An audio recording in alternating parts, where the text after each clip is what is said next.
సర్దార్ మీతో ఏం చెప్పాడో మాకు తెలీదు. పోతే మీరొకటి గుర్తుంచుకోవాలి రాణి గాయత్రి. రాణా ఇంద్రవదన్ సింగ్ దేవ్ గారు మా పుత్రులు, మేం వారికి తల్లి.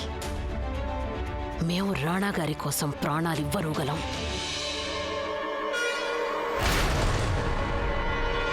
వారి కోసం ప్రాణాలు తీయనుగలం.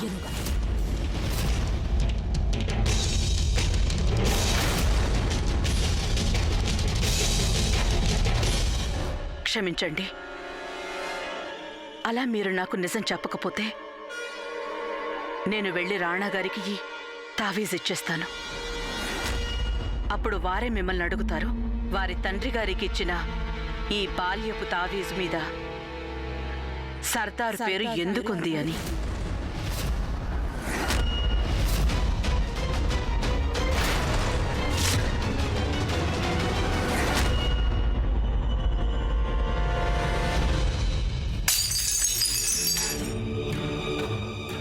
ఒడ్డు మీదికొస్తూ పడవ మునిగిపోతే ఎంత దుఃఖం కలుగుతుంది. ఈరోజు ఈ రహస్యానికి అంత పక్కనే ఉన్నా తెలుసుకోలేకపోయాం. ఆ పిచ్చి సన్నాసి మాన్సింగ్ రాకుండా ఉంటే అప్పుడు అయినా మీకు ఆ రహస్యం తెలిసుండేదే కాదు పెదరాణి అమ్మ.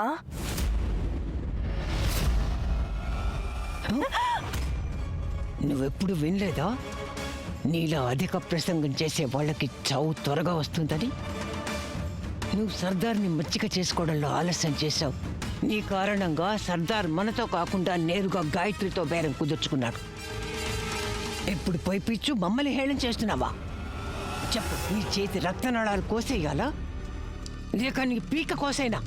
నన్ను క్షమించండి పెదరాణి అమ్మ. సారీ. ఏదో రోజు నిన్నులా హత్య చేసి పారేస్తాం, అప్పుడు మేము నీకు చెప్తాం సారీ.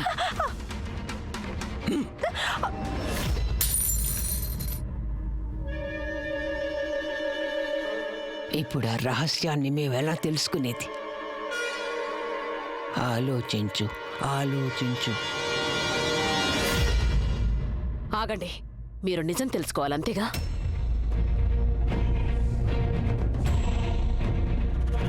మేం మీకు తప్పకుండా చెప్తాం. కానీ ఒక్క విషయం గుర్తుంచుకోండి రాణి గాయత్రి, నిజాలన్నీ ఇప్పుడు మధురంగా ఉండవు. కొన్ని చేదు నిజాలు ఉంటాయి, అవి విషసర్పాల్లాంటివి. అవి పుట్టలో ఉన్నంతకాలమే ఎవ్వరికీ హాని చేయవు. విషానికి విరుగుడు తెలుసుకోకుండా పాముని మీరు పుట్టలోంచి బయటకు తీస్తున్నారు.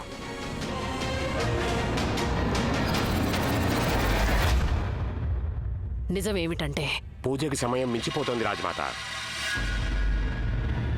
పూజ చేయాలనుకుంటే మనం ఇంకొక ముహూర్తం చూసుకోవచ్చు. పురోహితులు గారు, మాకు అర్థం కాలేదు. మీరు కాసేపు ఆగండి. ఇప్పుడు ఈ పూజ కన్నా ముఖ్యమైనది. మీరు రాణాగారి దగ్గర విషయం బయటపడనివ్వలేదు రాణి, లేదంటే ప్రళయం వచ్చుండేది. ఆ ప్రళయంలో రాణాగారు మొత్తం కుటుంబం అంతా నాశనం అయ్యుండేది. రాజమాత, ఏదో ఒకరోజు ప్రళయం రానే వస్తుంది. నేనెంతకాలం రాణాగారి నుంచి విషయాన్ని దాచగలను? నేను దాయడం వల్ల ఏవైనా కొత్త సమస్యలు తలెత్తవచ్చు. సర్దార్ గారికి చేసిన ద్రోహానికి ఏ శిక్ష వేసినా సరిపోదు. మరి రాణాగారు సర్దార్ని ఆ నేరానికి శిక్షించడం లేదు, వేరొక నేరానికి శిక్షిస్తున్నారు. అసలు నిజానికి అతను ఆ నేరం చేశాడో లేదో అన్నది కూడా మనకు తెలీదు. ఒక కుమారుడు తన తండ్రికి మృత్యుదండను విధిస్తున్నాడు రాజమాత.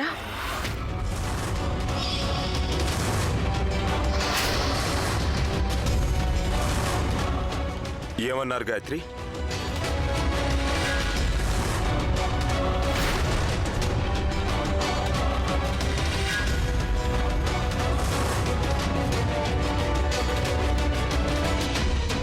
ఏమన్నారు? రాణాగారు, ప్రమాణం చేసి చెప్పండి, గాయత్రి అన్నదంతా నిజం కాదని. రాణా గారు,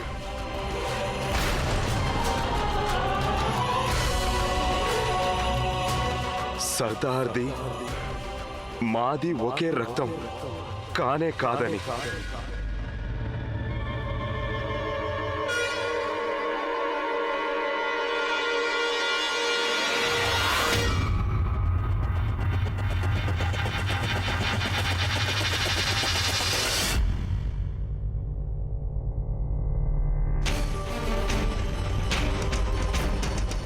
కుమారుడు కానినాడు వారసుడు మాత్రం ఎలా అవుతాడు? కాదు రాణగారు,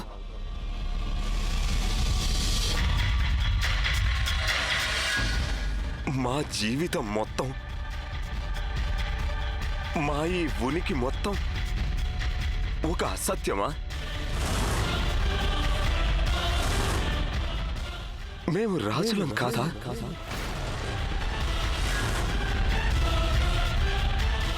మేము మీ పుత్రులం కాదా?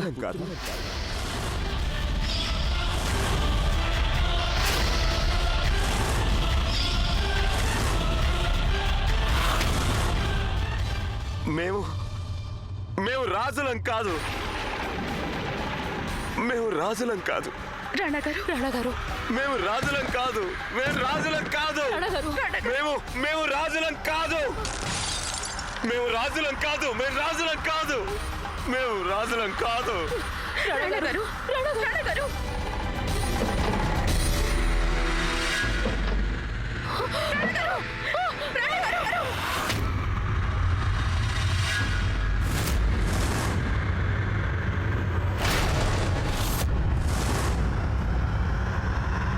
వద్దు రాణగారు, గన్ని చేయండి. రాణా గారు వద్దు. రాణగారు,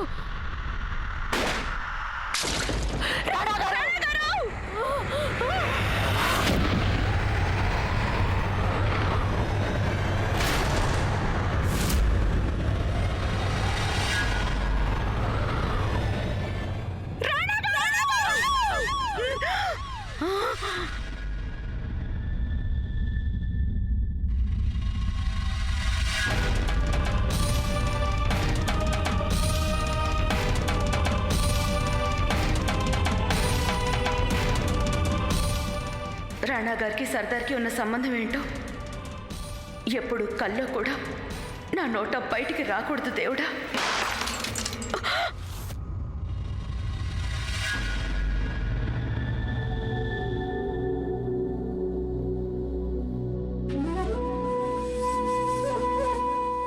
ఏమే, ఎప్పుడన్నా అత్తరు రాసుకున్నావా నువ్వు? ఈ సోకులు సోయిగాలు చేసుకోవడానికి ఏమాత్రం నాకు సమయం లేదు. అయినా ఈ అత్తర్లు పూసుకొని నేనెక్కడికి వెళ్తాను? సర్దార్ని కలవడానికి. అయినా ఈ అత్తరు నీకోసం కాదు, సర్దార్కి రాయడానికి. మీకు తెలుసు కదా అక్కడికి వెళ్ళడానికి రాణి గాయత్రి కూడా అనుమతి లేదని. ఇక నేనెలా వెళ్తాను? అయినా మీ పథకాలు ఇలా ఎందుకు తయారవుతున్నాయో నాకేం అర్థం కావడం లేదు. మాటలు తగ్గించి వినడం నేర్చుకో. కారణం ఉంది కనుకే నిన్నక్కడికి పంపుతున్నాం. రాణీలు వెళ్ళకూడని చోటికి సాధారణంగా నౌకర్లను పంపిస్తారు.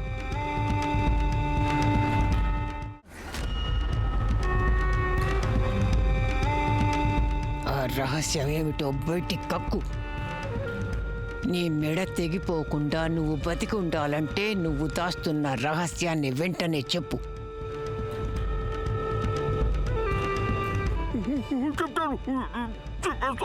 చెప్పు.